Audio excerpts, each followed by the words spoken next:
ஐவர்க்கு ஒருசை விளைந்து கிடந்தது.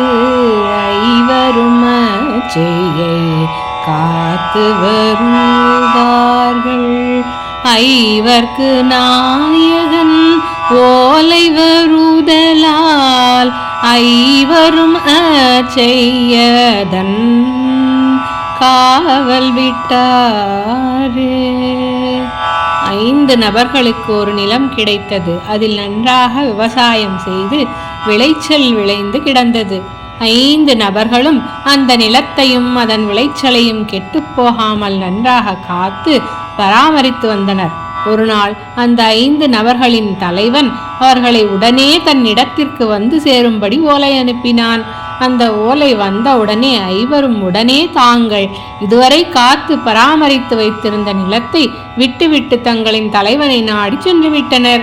இதில் ஐவர்கள் என்பது உடலில் இருக்கும் உயிரின் 5 புலன்கள். நிலம் என்பது உயிர் உலகில் எடுத்த உடல் ஆகும். ஐவர்களின் தலைவன் இறைவன் ஆவார். 5 புலன்களும் உடலை கெட்டுப்போகாமல் நன்றாக காத்து பராமரித்து வந்தனர். எப்போது உயிர்களின் உலகப் பிறப்பு வினையின் காலம் முடிகிறதோ அப்போது இறைவன் அழைத்தவுடன் 5 புலன்களும் உடலை விட்டு பிரிந்து சென்றுவிடும்.